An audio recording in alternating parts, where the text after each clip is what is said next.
কুয়েতের আহমেদ আল জাবের বিমান ঘাঁটিতে থাকা যুক্তরাষ্ট্রের সামরিক স্থাপনায় ড্রোন হামলা চালানোর দাবি করেছে ইরানের সেনাবাহিনী।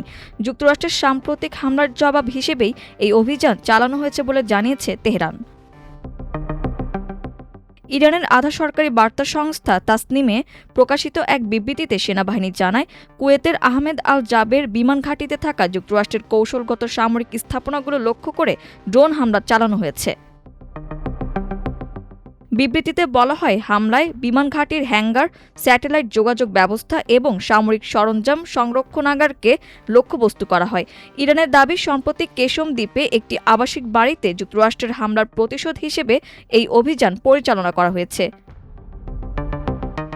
তেহরানের ভাষ্য অনুযায়ী, কুয়েতের আহমেদ আল জাবের বিমান ঘাঁটি মধ্যপ্রাচ্যে যুক্তরাষ্ট্রের আকাশ নজরদারি ও সামরিক অভিযানের অন্যতম গুরুত্বপূর্ণ কেন্দ্র হিসেবে ব্যবহৃত হয়ে থাকে। তবে এই হামলার বিষয়ে কুয়েত বা যুক্তরাষ্ট্রের পক্ষ থেকে তাৎক্ষণিকভাবে কোনো আনুষ্ঠানিক মন্তব্য পাওয়া যায়নি। একই সঙ্গে হামলায় কী ধরনের ক্ষয়ক্ষতি হয়েছে বা হতাহতের কোনো ঘটনা ঘটেছে কিনা সেটিও স্বাধীনভাবে নিশ্চিত হওয়া যায়নি।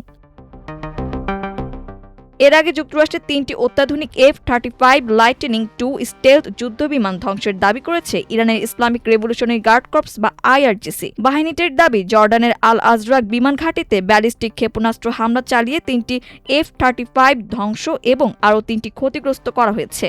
হামলায় কয়েকজন মার্কিন সামরিক কর্মকর্তা ও যুদ্ধবিমানের রক্ষণাবেক্ষণ কর্মী নিহত হয়েছেন বলেও দাবি করা হয়েছে। তবে যুক্তরাষ্ট্র এখন পর্যন্ত এ দাবি স্বীকার করেনি, আর স্বাধীন কোনো সূত্র থেকেও বিষয়টি নিশ্চিত করা যায়নি। এর কয়েক ঘণ্টা আগেই যুক্তরাষ্ট্র জানায়, জর্ডানে মার্কিন ঘাঁটিতে ইরানের ক্ষেপণাস্ত্র হামলার জবাবে তারা IRGCর সংশ্লিষ্ট একাধিক সামরিক স্থাপনায় বিমান হামলা চালিয়েছে। উভয় পক্ষের পাল্টাপাল্টি হামলায় মধ্যপ্রাচ্যের নিরাপত্তা পরিস্থিতি আরও জটিল হয়ে উঠেছে।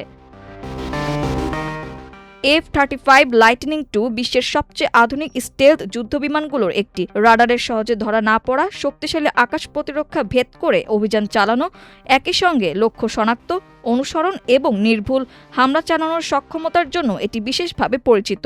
উন্নত সেন্সর, তথ্য আদান প্রদানের প্রযুক্তি এবং ঘণ্টায় মাক 1.6 গতিতে উড়তে পারার কারণে আধুনিক যুদ্ধক্ষেত্রে F-35কে যুক্তরাষ্ট্রের অন্যতম প্রধান শক্তি হিসেবে ধরা হয়। একটি F-35 যুদ্ধবিমানের মূল্য $100 মিলিয়ন বেশি। ফলে ইরানের দাবি সত্য হলে শুধু 3টি যুদ্ধবিমানের ক্ষয়ক্ষতির আর্থিক মূল্যই $300 মিলিয়ন বেশি হবে। মাল্টিমিডিয়া ডেস্ক, আমার দেশ।